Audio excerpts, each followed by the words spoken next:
disinformation in combating disinformation in a post-truth age. I love the title. I'd like to see I have two personal notes before we begin and one announcement. First,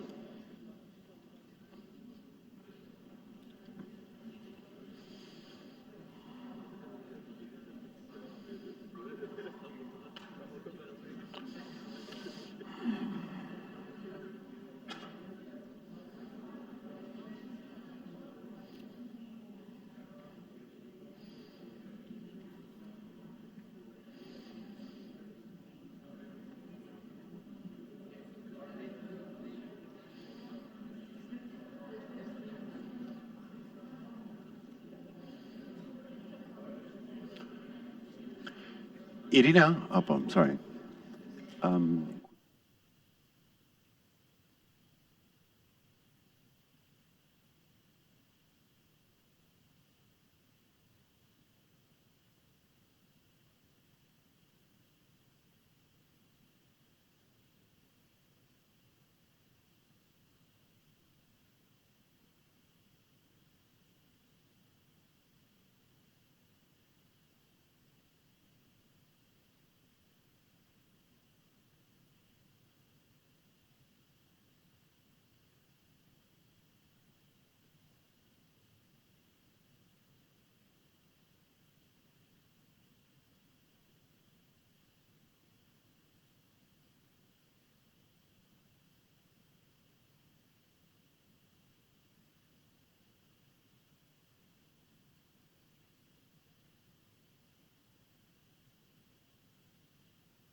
I'm expecting a green light from somebody saying that we can start. The mic's not on. Oh, 1, 2. There we go.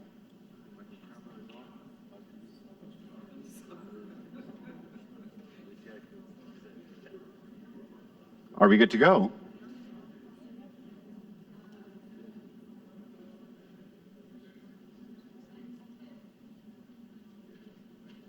All right, let's get things started. Ladies and gentlemen, welcome to one of the last sessions of day one here at the 2022 Untitled Diplomacy Forum. It is good to see you all. It's a pleasure being here, coming back for the second year. We're going to be talking about the spread of disinformation in a post-truth world. This is an extremely important topic. Before we begin, I'd like to actually pass on two personal notes. And then one bit of information. The two notes is first, because I think that sort of disinformation is a 360-degree threat, I thought that sort of this environment would be befitting for our topic. The second note is that I'd have to say this is perhaps my favorite venue at the Untitled Diplomacy Forum. Not only do I get to see all of the faces of my esteemed panelists face to face, but also we're very close to our audience members. That being said, I can assure you that I will spare about 5 to 10 minutes at the end of this session to actually hear your questions, because at the end of the day, this is why you're here. The announcement that I like to make is that we have one of our panelists will be speaking in her native language, so if you feel more comfortable in listening to this forum in English, I would highly recommend that you actually make use of the simultaneous headsets that are available for you. Now, there is no doubt that the advancement of technology has enhanced our lives. The internet or the cyberspace has been acting as the global driver of the spread of information. That's good, right? Absolutely. Well, no, not so quick, because not all information is correct, not all information is truthful, and the list goes on. There is a lot of disinformation out there. Actually, when I was doing a little bit of research into this topic, this is not a new phenomenon. It actually goes back to the times of the Romans, where you had a lot of political backstabbing in the Senate. And I know one individual that got sort of the pointy end of that, Julius Caesar. Things didn't end well for him. But even as early as the first half of the 20th century, when pretty much radio was the only form or the primary form of mass communication, we saw good examples of disinformation. One example I'd like to highlight is Orson Welles' play during War of the Worlds, where millions of American radio listeners were tuned in, and there was a hoax where he interrupted a news broadcast to give the news that our planet was actually being invaded by aliens. So that led to widespread panic. I don't know how believable that would be in the 21st century, but we have a lot of crazy stuff out there when it comes to disinformation. Without a doubt, the spread of disinformation through the use or the increased use of social media has only amplified not only the scope, but also the rate, as well as the reach of disinformation. So an extremely important topic that we're going to be talking about today. That being said, I'd like to introduce our esteemed panelists. We have Irina Vla. She is the governor of the Autonomous Territorial Unit of Gaguzia of the Republic of Moldova. Irina, hoş geldiniz. Hoş bulduk. Mr. Hikmet Hacıyev, you are the assistant to the president of the Republic of Azerbaijan. You're also the head of the Foreign Policy Affairs Department. Lovely to see you again. Nice to see you. Our good friend Gökhan Yücel, I'll tell you why he's a good friend. He's the department head over at the Directorate of Communications for the presidency of the Republic of Turkey. Important, Turkey. I say a good friend because this panel is actually jointly coordinated not only with the Ministry of Foreign Affairs for the Republic of Turkey, but also your department. And finally, rounding off this esteemed panel of guests, we have Matthias Lüfgens. You are the Chief Executive Officer of Digitips. Exactly. Matthias, I'm going to start with you because you represent the private sector. You are the only one on this stage that represents the private sector. Across you have 3 government representatives. What is disinformation? Does it have a concrete definition?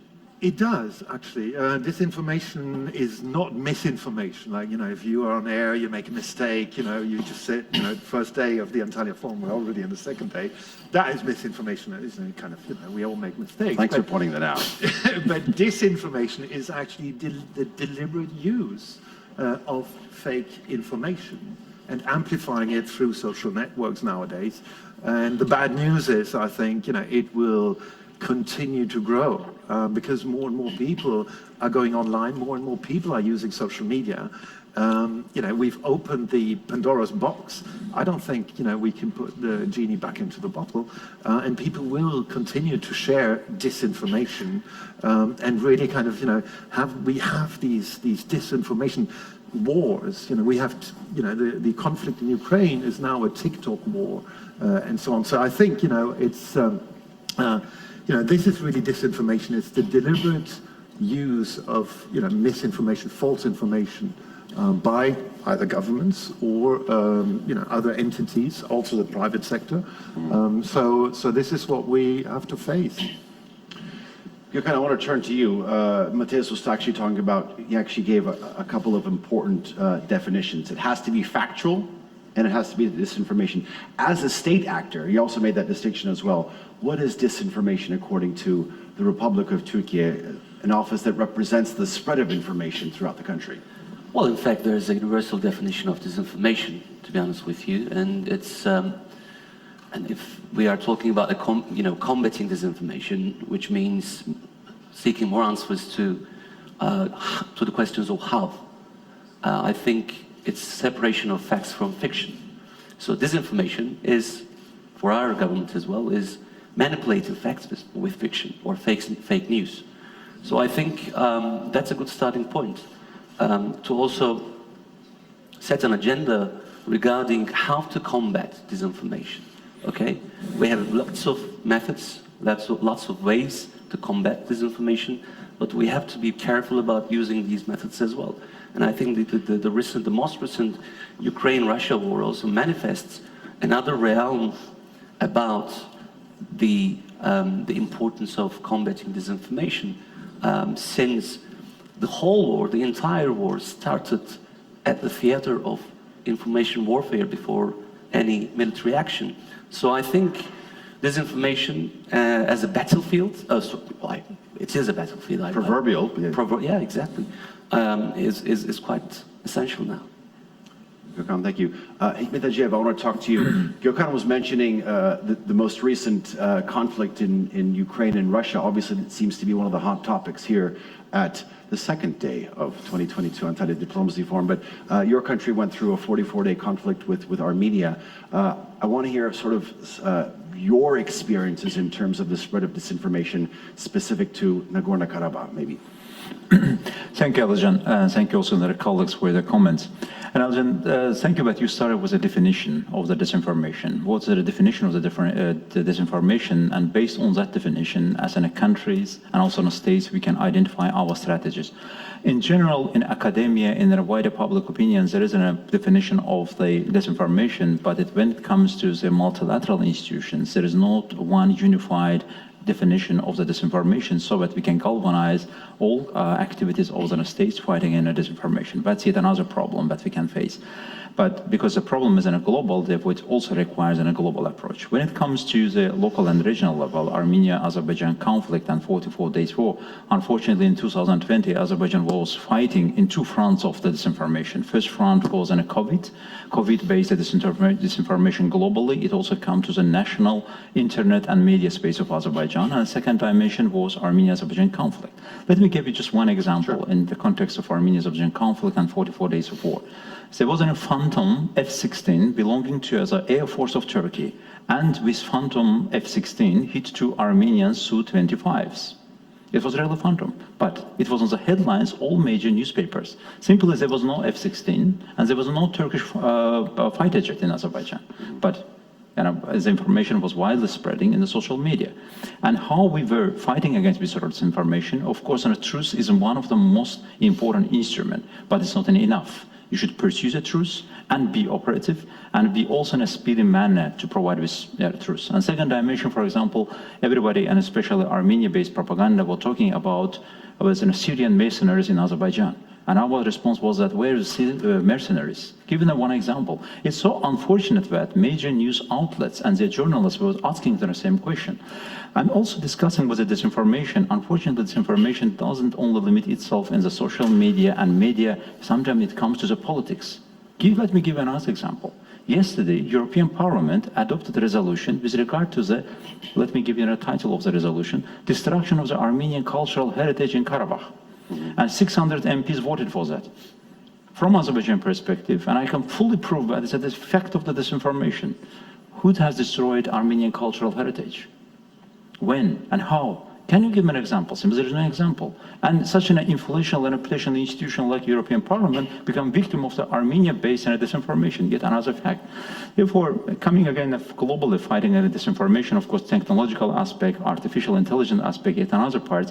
And in the meantime, at the national level, how we are fighting against disinformation. Here, I would like to highlight yet another important point from the national experience of Azerbaijan. First, speedy, truth-based information. And a second, national level of coordination, different institutions, and all government institutions should provide a strategic communication against disinformation. Silence is not enough, and ignorance is not enough. Just it's a piece of information, it doesn't matter, no.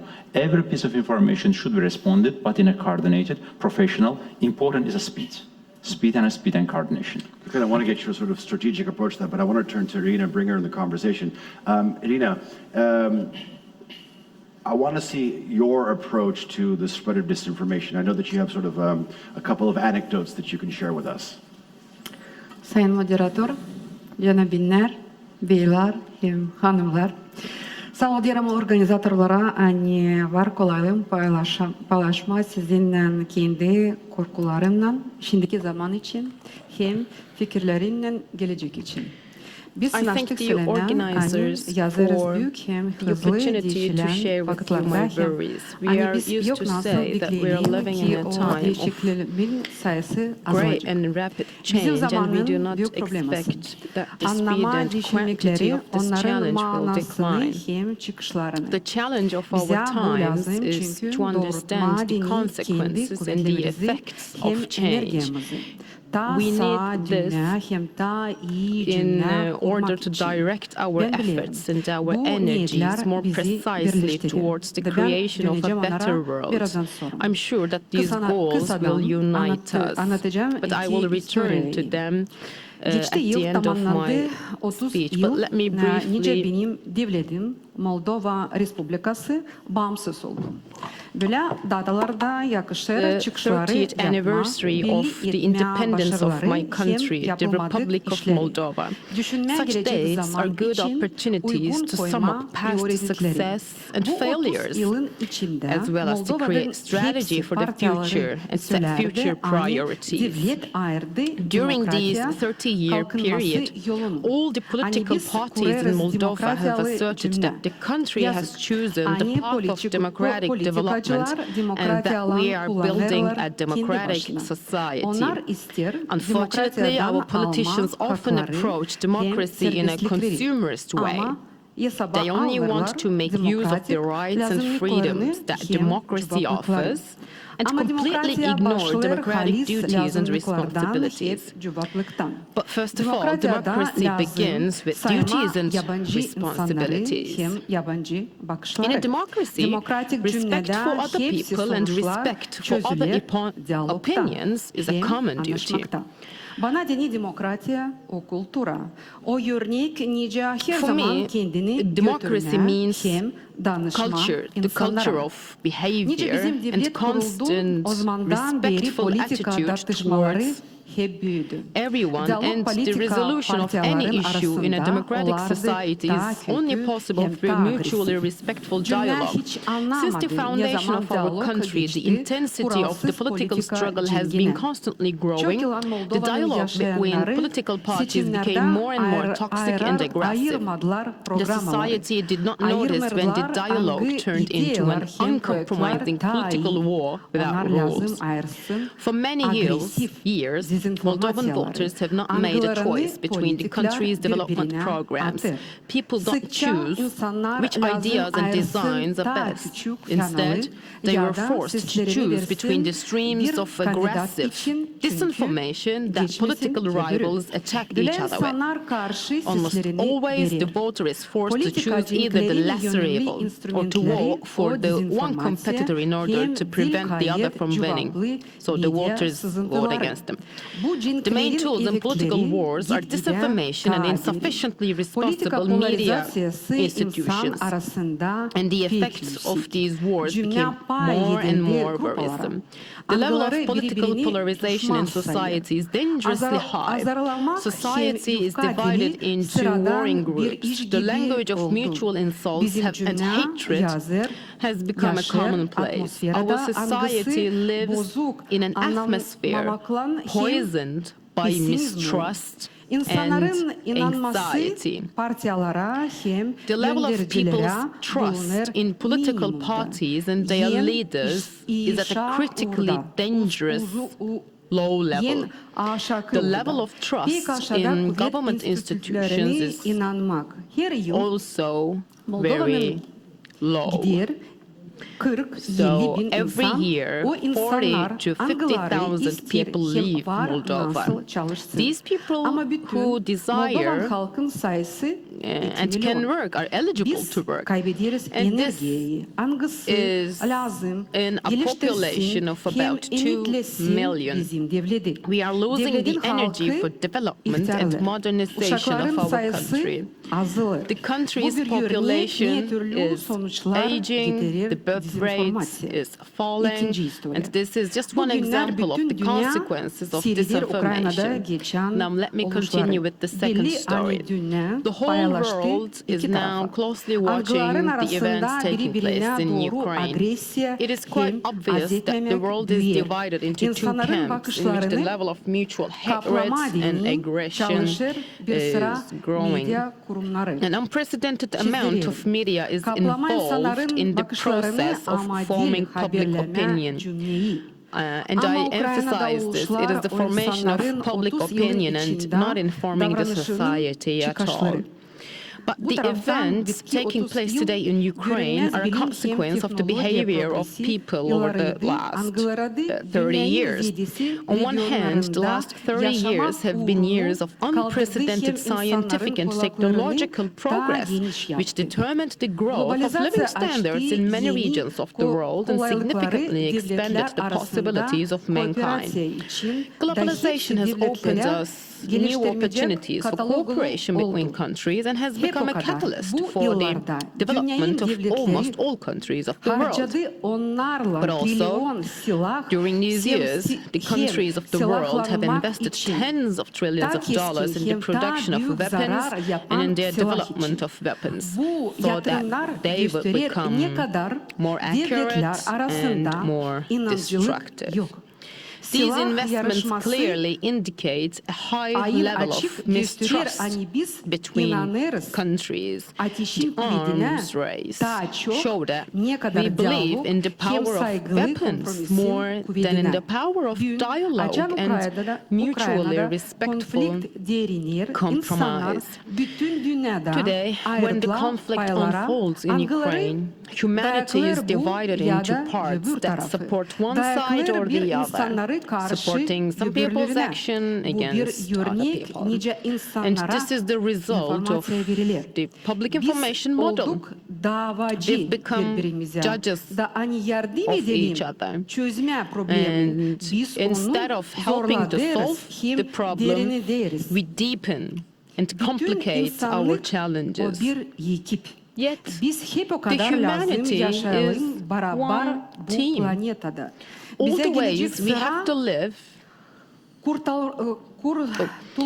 all the way we have to live on the same planet, and we have to overcome hostility, which happens today as a result of intense flow of information reflecting only one side of the puzzle.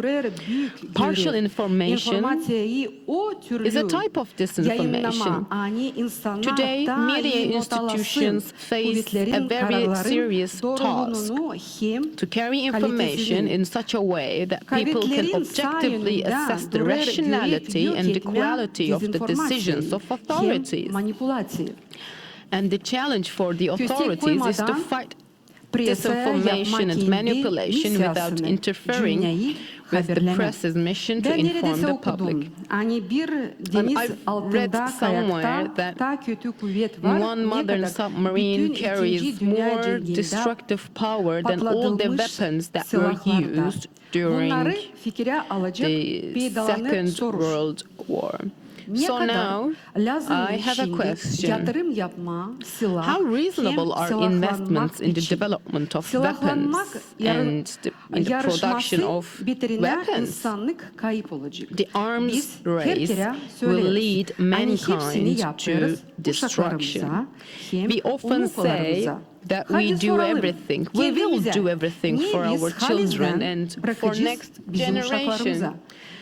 So, well, let's ask ourselves, what will we leave our children as legacy?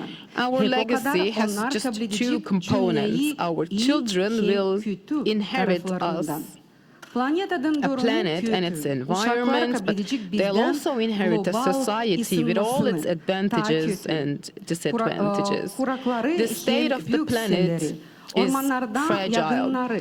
Children will inherit the problem of global warming. There will be increasingly severe droughts, floods, forest fires.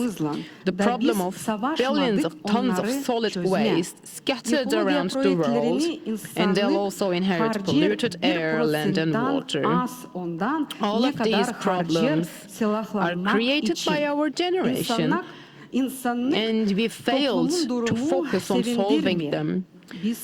So, according to the data I collected, humanity spends less than 1% on projects that would protect the environment, and that 1% is just the percent that is spent on weapons.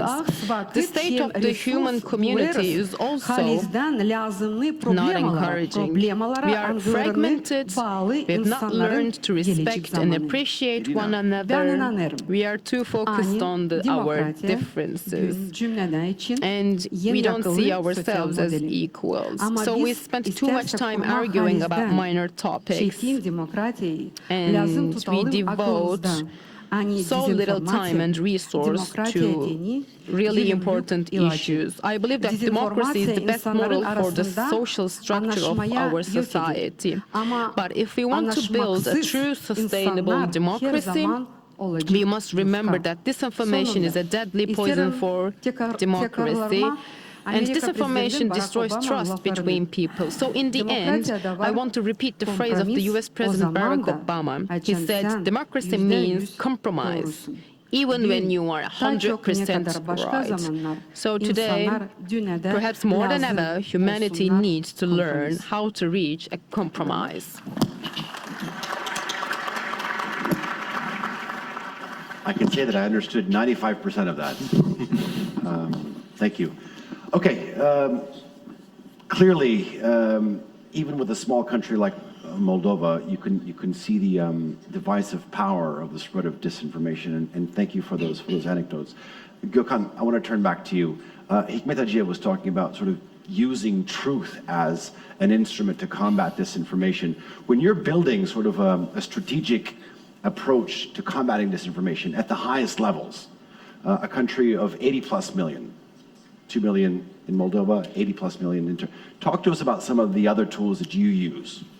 Well, the word strategic is key here, I think, because if we essentialize disinformation, that could mislead us.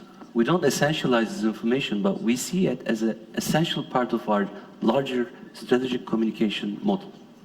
Since 2018, the Directorate of Communication, and that's the date when it was founded under the new presidential system, we have been trying to build a model which is called the Turkey communications model. Combating disinformation is only one part of it, okay? And why is important? Why is, mentioning that combating disinformation is only one part of it? Because there are other segments of this model, like public diplomacy, okay, like strategic communications, like national security communications, like crisis communications. So if we don't do our work with all these other segments of our Turkey communications model, whatever we do in the disinformation bit will fail.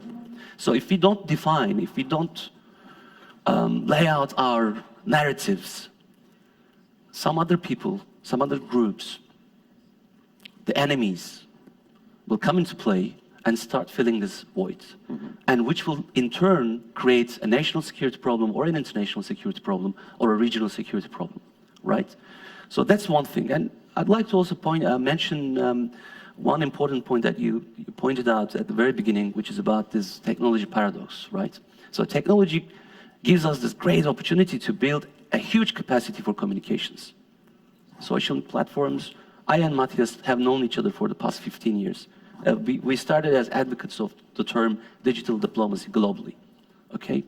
So that's what technology works for, conducting digital diplomacy. But now it's weaponized. So I think combating disinformation also requires to manage this paradox as well. I'll give you one example. There's a software called, an AI-driven software called GPT-3. I don't know if any of the audience. What's it called? GPT-3. It's an AI-driven software created by OpenAI, right? There are many YouTube videos, and I also saw many of them. If you go to the system, it's a text completion system. Text completion systems will be the future of journalism. And Guardian and New York Times created. So it means I'm going to be out of a job. Not anytime soon. So they created articles and news with it over the past 6 months. Go and try to work with the system. Go and type Muslim and leave it like that. And see how it completes the rest of the text. Muslim, that's I. Gökhan writes, comma. And now GPT-3 comes into play and says, 3 Muslims went into a church, that's the AI, killed 70 people, and then came out to church and started shooting at the people on the street. So this does not make us our lives any easy either. I mean, this is also, we should bear in mind all these possibilities and all these scenarios, not a very futuristic way of thinking, but also in an analytical way of thinking, and start seriously thinking about how to combat or how to build up a new capacity. And I believe, maybe I should stop here after making this sentence. I have been, before my current job as well, I've been a techno-optimist for many years. And I've been advocating the true use of technology in many areas. In my previous job in education, Ministry of Education, in diplomacy, in advertising. Okay? But if we don't become aware of the fact that the former paradigm, which tells us, okay, digital literacy will help us combat disinformation. No, it does not. It accelerates disinformation. We have to build a new way of literacy, which is disinformation literacy. We have to create new categories and make them. I would say, we really have to use digital literacy. Digital tools have to be taught in schools, and not only the dangers of the internet, but I want in the curricula in all schools, once the children are 13, I want them to learn how to build a Facebook page, how to use Instagram responsibly. Why don't they have, making the school newspaper on Facebook? Then they will learn which picture they can post. They have to ask their friends if they can, they're identifiable and post. I think, we really have to teach digital literacy. We have to make a distinction between the true users. But last point. Actually, I want to ask our audience members who thinks that actually we need digital literacy to combat disinformation. We need it. And we need a new approach. And the other side?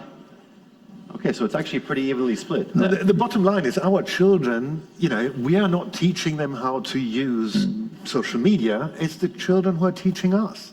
We are, at least in our generation, it's our children show us, look what we can do on TikTok, and they can do better edits than I did when I was a journalist at Euronews. Don't say that. Don't say that.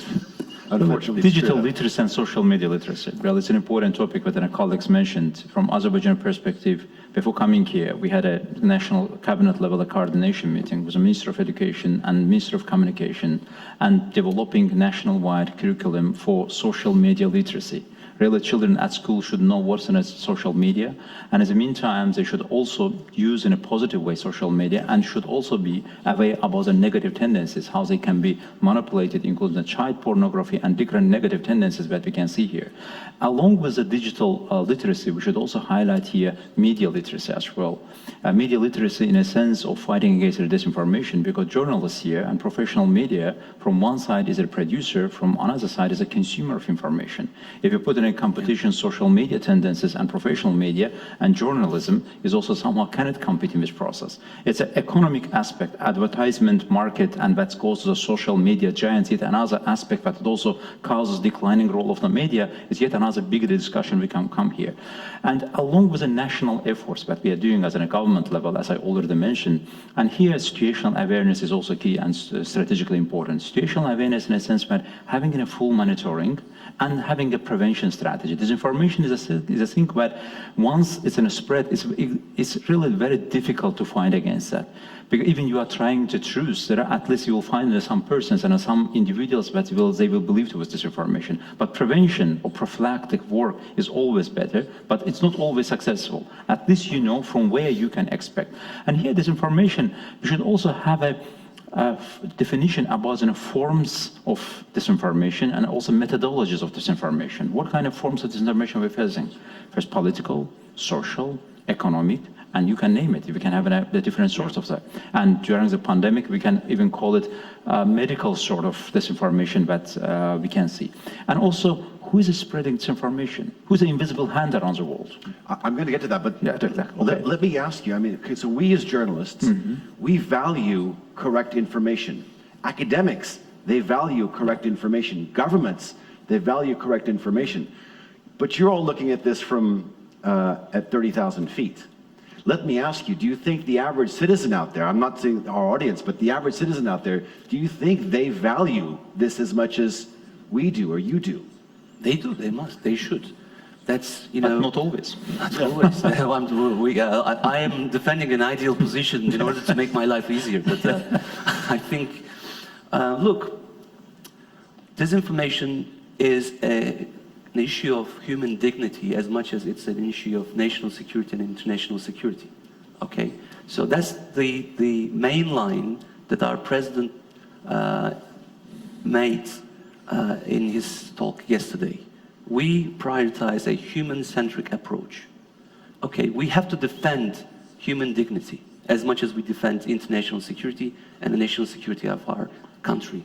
Because we now see social platforms and global tech giants who act as quasi-states. They have users and they tell us that they are a big state of having this population of 3 billion users, but not citizens, okay? But when these users have great and grave problems in these social media platforms like Meta, like Facebook, like Instagram, like TikTok, do they get the response that they need or the help? I think we are there. We are there to help our citizens as well to keep their dignity and privacy and their data privacy to begin with, to combat disinformation as well. And that's why we built a Center for Combating Disinformation in our directorate.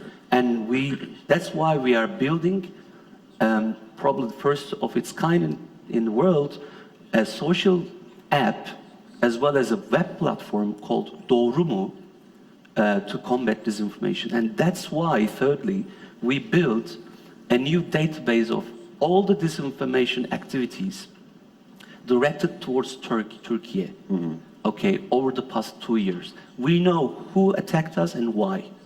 And that's a good, that gives us the opportunity to see where we should work harder.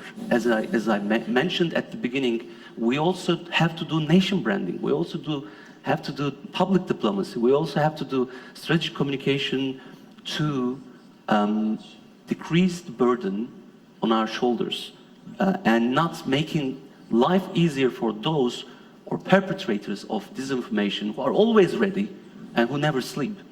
Ladies and gentlemen, I actually want to bring your attention to one of the important forums that was organized by the Director of Communications for the Presidency of the Republic of Turkey, Stratcom, which was held a couple of months ago. There he actually gave specific examples of the cyber attacks or the disinformation that was coming towards Turkey and how the specific department was actually combating this, whether it's the forest fires that we saw, a negative saying about Turkey, extremely important when it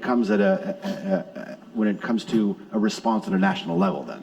Exactly. And that's not only one department, all the departments in our directorate. My department, Department of Strategic Communication and Crisis Management, Public Diplomacy Department, Public Relations Department, Department of Press and Media Relations and Affairs. We all combat disinformation 7/24, 365 days a year. We never stop because disinformation never sleeps.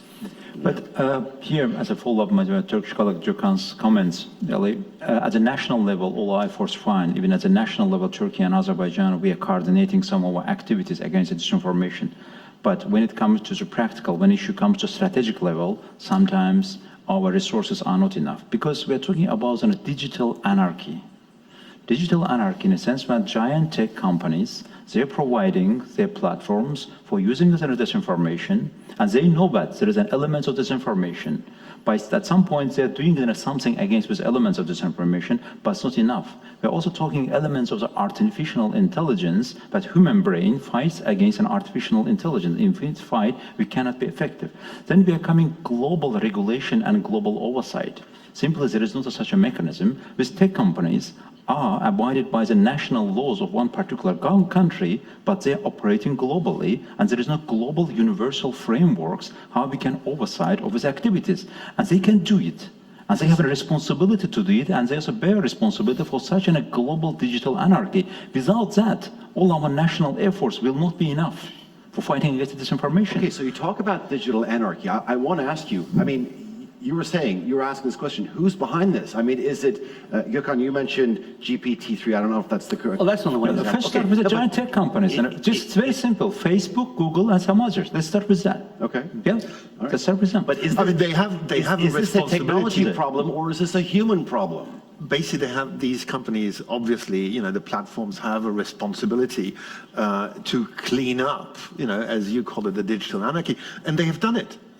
You look on Instagram, whenever you want to post a picture with a woman and bare breasts, it won't even upload. They can't do that. So they should maybe do the same with pictures from wars, from, whatever, until they have been independently verified. They could actually do this. And so I think that is one way to fight against disinformation. What's the incentive, though? What's the incentive for them? Well, the incentive... Making more money. Yeah. Really? Well, They're going to make more money just They by... do money, exactly. Yeah, they're going to make money by censoring this? We know how they work, right? I know how was one of the recent research of the Facebook, and they made the research, and they found that if they're fighting against the disinformation, it means that less people are coming to the Facebook. It's from another side, it's a loss in revenues. I still think, I'm in big favor of, not censoring, but at least, some talk is not allowed on social media platforms. The German government has done very effectively and opposed it on Facebook and Twitter, and they have to take down content really, really within hours. So, in Germany, the big platforms are functioning according to German laws. But I would even go a step further. We see, on Twitter, I would love to have a foul language Twitter. If you use a swear word, well, that tweet, you can send it, but it won't really travel. It won't be, promoted, you can't retweet. I'd love that, just to clean up. But let me give you one example. Okay. Twitter banned more than 7,000 accounts a year ago. You know why the reason was? Why they did it? Right. Because they supported President Erdogan with a couple of sentences. That was the only reason. They were banned. Okay, let me ask you this. Out of those 7,000 accounts, the biggest example whose Twitter account was actually banned was probably former President Donald Trump.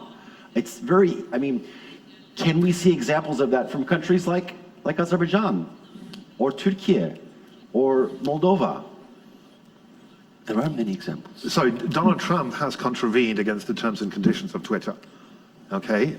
There was a reason, and he did it several times. So at one point, Twitter says, sorry, this has to stop.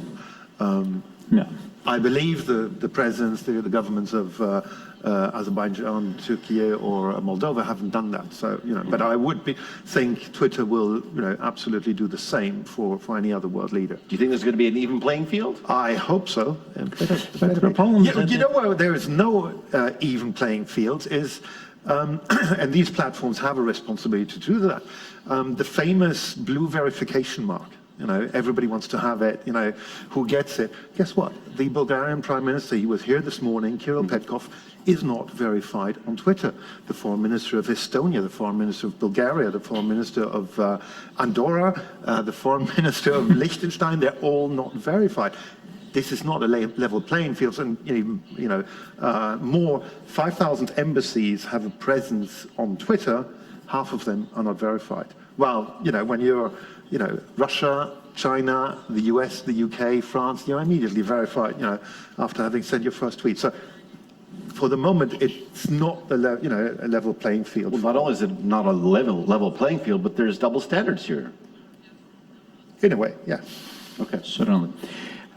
Yeah, during the war, what I said, one day my Twitter account was also banned and it was closed because of the complaints from the Armenian side. It was also part of disinformation, but then I proved that I'm innocent and they opened it. But yeah, tech companies, also one part of the problem, Matthias, when I'm talking about an oversight, it's not about the censorship. At least there should be regulation or global convention at a UN level, at a global level. We should know what we are dealing for, otherwise the digital anarchy will continue and it's beyond capacities of the individual countries. And then my question is also, who is conducting with the disinformation? Who is behind that? Who is in the invisible hand? There are individuals engaged in that, non-state actors, but most dangerously, state-sponsored disinformation campaign. That's the most dangerous part. Mm-hmm. It's an industrial level of operation, that you can call it information warfare, you can call it hybrid warfare, and so on, as a more dangerous part of that. Of course, you are right that disinformation was always in a case in the history of the humankind. But now, with the elements of the new technology and social media, it becomes widespread. Therefore, as a societies, as a countries, and also global international community, we should come to this conclusion that disinformation and all side effects are real threats to our societies. And as a result of this disinformation, some people who are behind that trying to find the cracks in our society and manipulate in a wrong direction, and also in a purposeful way undermine confidence to our governments and also create that's called murky water in our societies. And in a murky water, fishing sometimes is much easier. That is a purpose. Mm-hmm. Gökhan, Matthias was saying that not all embassies on Twitter are equal. Hikmet, you're saying that not all spreaders of disinformation is equal. Let me ask you, talk to me about the difference between disinformation spread by a state actor and a non-state actor, and its ramifications. Well, whether it's a state actor or a non-state actor, the non-state actors also live in certain states as well. And that's one of the main problems that Turkey faces. Turkey has been facing for the past 2 years. Let me tell you why. Reuters Institute of Journalism created a report a couple of years ago stating that Turkey is exposed to disinformation more than any other country in the world. Okay, in their scale we are 47%, whereas Germany and US and UK are all 12 and 11. So that's, we've been inquiring about why, and then we started finding out that, of course, we know who. As I said, we have this this database of disinformation for the past 2 to 3 years. And we know what FETÖ does and says and how they create fake news and manipulations in the internet, okay? And we know how PKK and its derivatives, marginal groups, create disinformation or fake news to attack the interests of the Republic of Turkey on the internet. So, and where are they? Where are these account holders? These account holders live in some other states, okay? So I'm trying to underline the complexity and integrity of state and non-state actors and how they can interact, knowingly or unknowingly. But I think that's a key point to underline, okay? We've been talking to our counterparts in other countries and telling them these groups, these people, these accounts are constantly attacking the Republic of Turkey and its interests. As I said, whether they attack our SİHAs and İHAs like drones, or our technology companies, or the Wasim, the Turkovak, but these people and these accounts and these groups are based in some countries. So the difference between, or the distinction between state and non-state actors begin to blur when we talk about disinformation. I think you're a bit too reactive, you know, because you know, I totally understand, you know, there is problems. No, just, you know, there are problems with disinformation, you know. Do you have to react to every one of them? And but how do you want to come and work in my office for a day and then, you know, start realizing that that we really have to work hard to combat disinformation, because I'm not working in a private sector company. I'm working for the Republic of Turkey, and I'm responsible for 77 million people and their security and their privacy and their welfare and their prosperity. So I have to keep this up. And this is constantly under attack.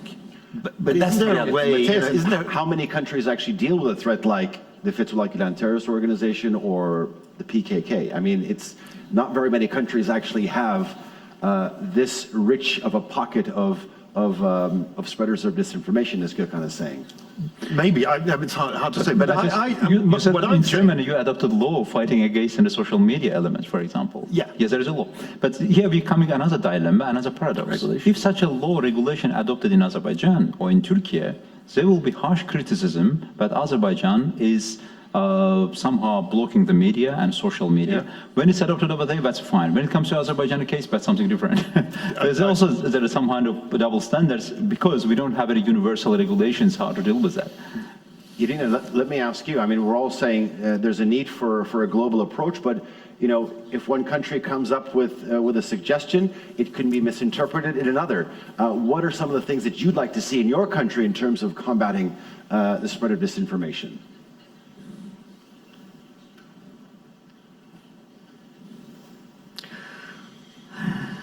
Bu temani siz kaldırdınız. Bu platformada o çok yönümlü, onu lazım konuşma, onu lazım her zaman tutma aklında. Biz görüyoruz hani vakit çok hızlı değişiyor, çok yeni işler oluyor da bize, hükümetlere, insanlara lazım uçku olma, hani bizim insan dünyada uslulukta yaşasın, unutlasın hani hepsi zaman vakitte da iyi olacak. O için açan biz deriz dezinformasya, konuşarız dezinformasyasın, lazım unutmama hani diyalog, anlaşmak, kompromis olafla, hani her zaman lazım tutma aklında da ileri alma onları da çalışma beraber her bir devletle lazım bulsuna kompromis. Şimdi Ukrayna'da biz anlayarız hani sayın kompromis, sayın diyalog, understand in Ukraine that there is no cooperation, no understanding, and no compromise. So the trouble goes on. And compromise. Gökhan, let me ask you. I mean, do you feel that there is sort of a grading system when it comes to disinformation? You talked about the PKK, you talked about FETÖ, but talk to me about xenophobia, which is clearly a big problem on social media. Islamophobia. Does it have different effects, and do you deal with it in different ways? We do, but let me again give another example in parallel to what President Erdogan said yesterday about his orchestra chief, the conductor, who was fired from a Western band, remember? Okay, so along similar lines, we shouldn't demonize people, that's what I'm trying to say. Along similar lines, I can give you an example about creating polarization and filter bubbles and echo chambers amongst societies and nations. The meta ecosystem, Facebook and Instagram, made it possible, and in their regulations, according to their regulations, lawful to insult Russian people. I don't know if anyone read the news here. Okay, so the countries are fighting, and you know this is fair enough. They do their own fight in the battlefield. We closely monitor it. We have our position towards it, all set.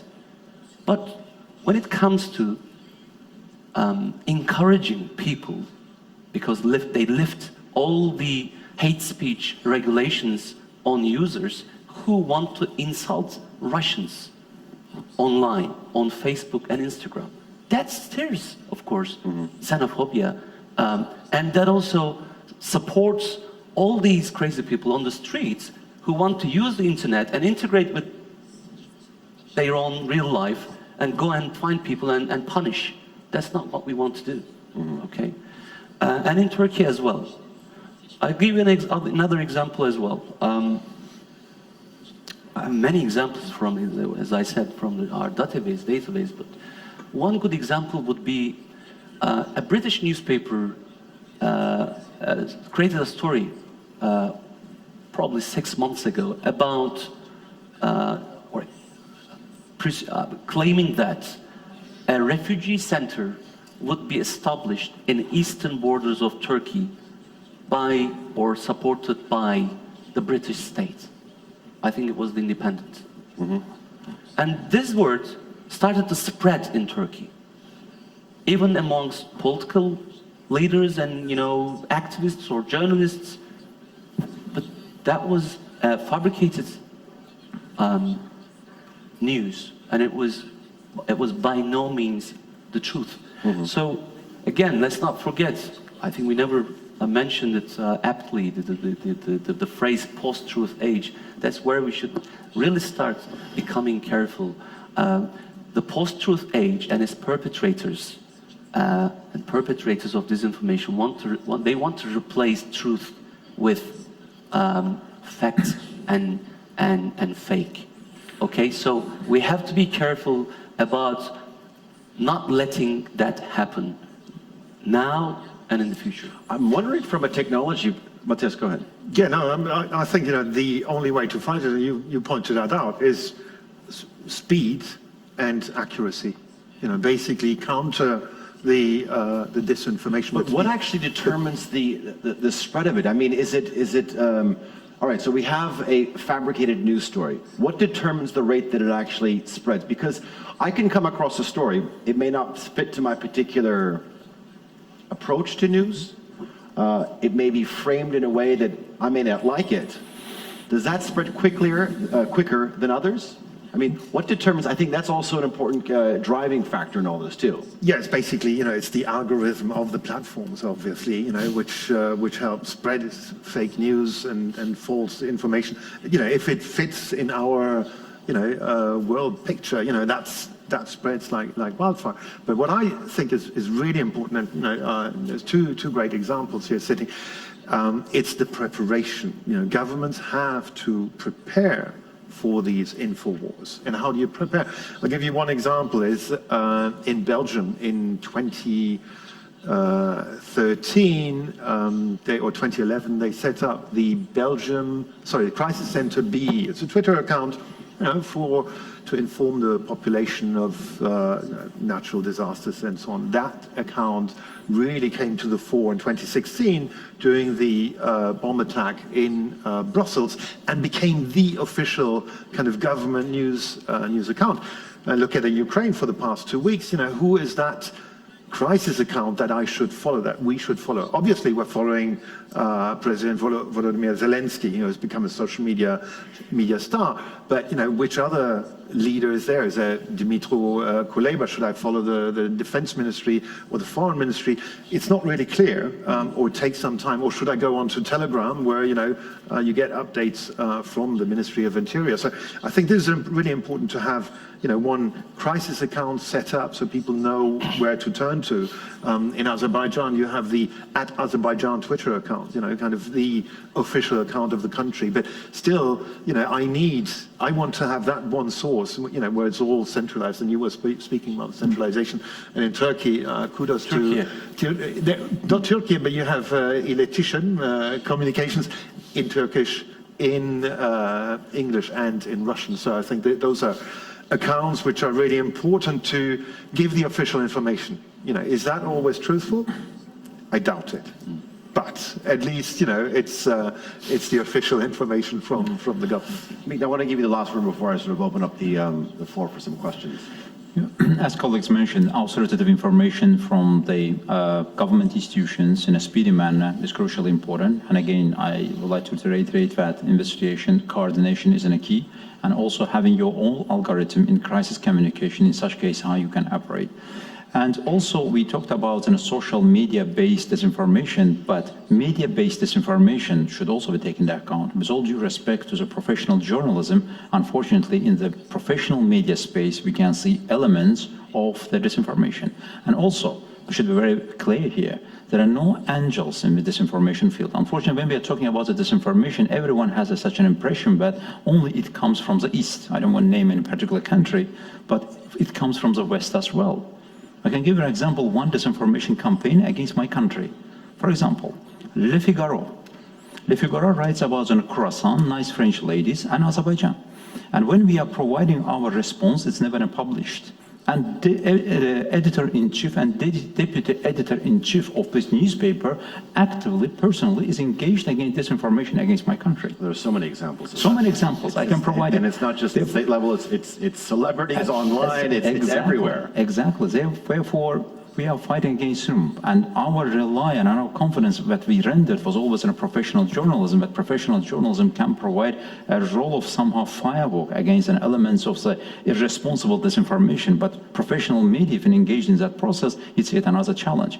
And globally speaking, journalism and professional media is also under the challenge, as we talked already about. We shouldn't deny the fact about the economic aspect of the professional journalism media, because all of this advertisement revenues are mostly going to tech giants, and professional media losing a lot. And also credibility and professionality of the media is also going down. That's it, another in a specific topic. Because in fighting against disinformation, one of the most important instruments, along with the social media platforms, is also traditional media.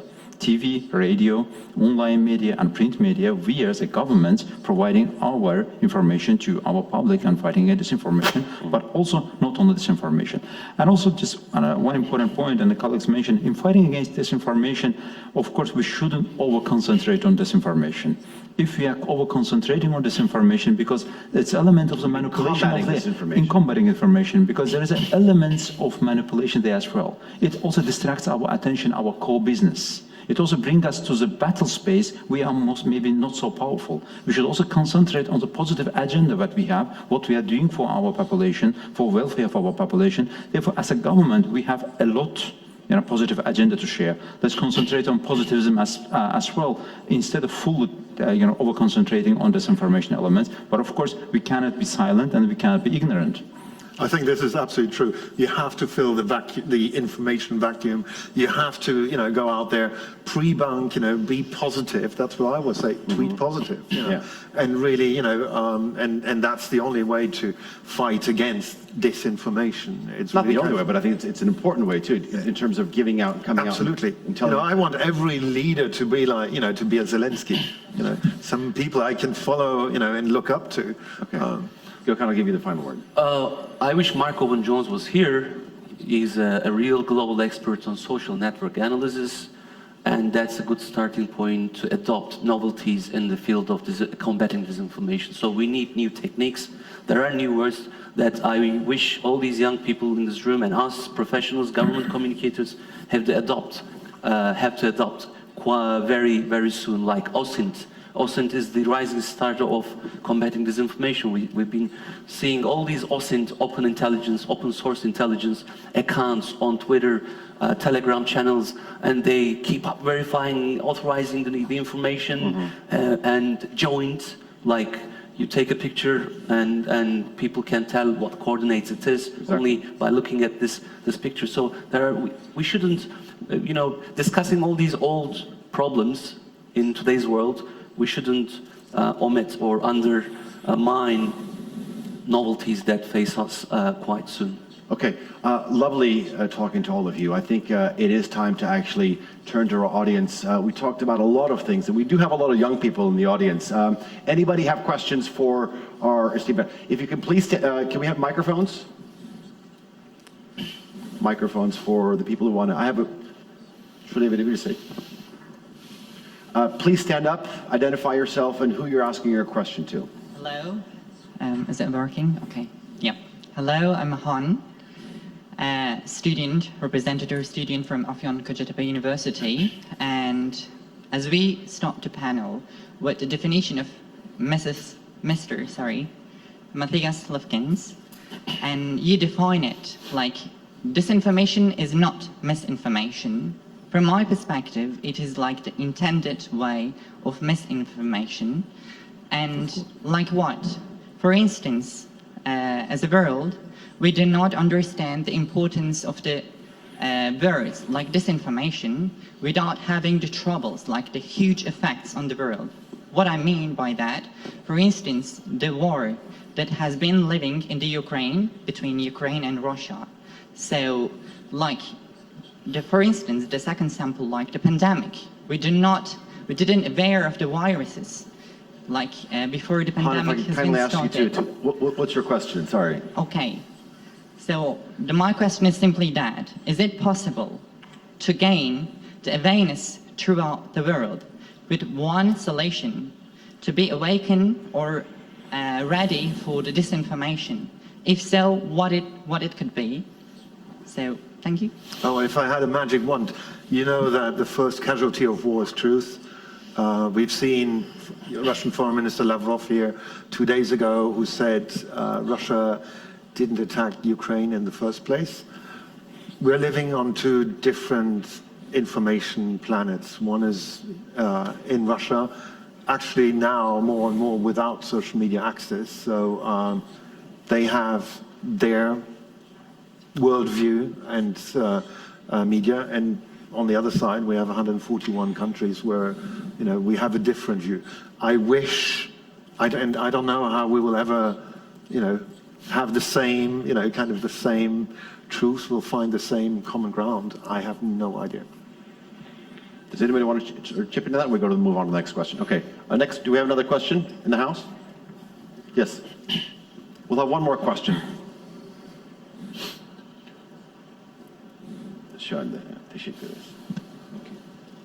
If you could please stand up and identify yourself, please. Thank you.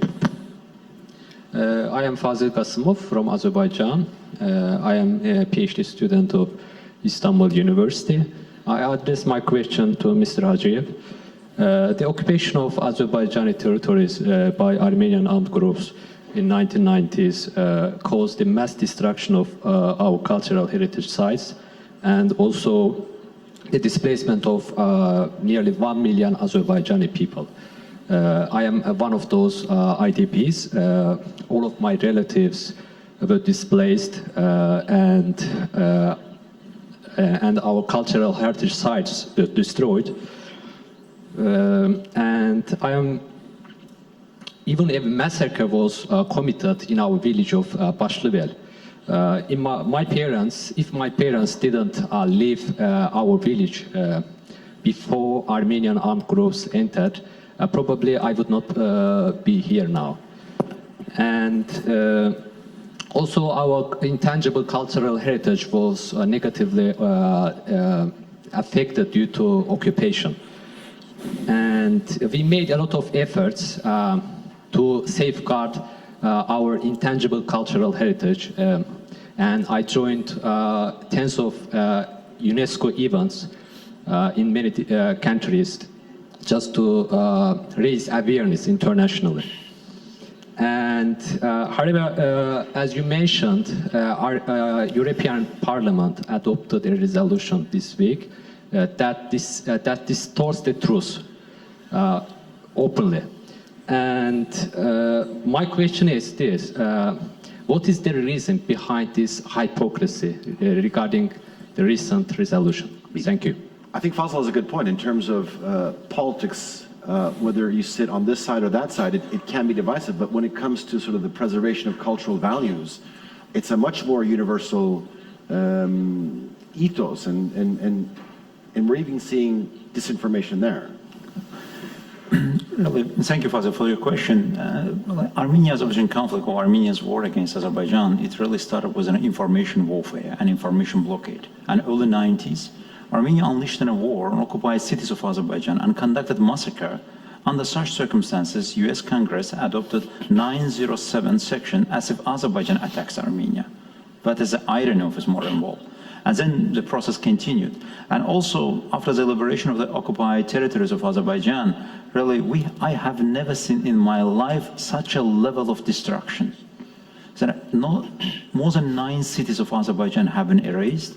67 mosques of Azerbaijan have been destroyed. As a matter of the humiliation against the Azerbaijani people, they have put pigs in the mosque.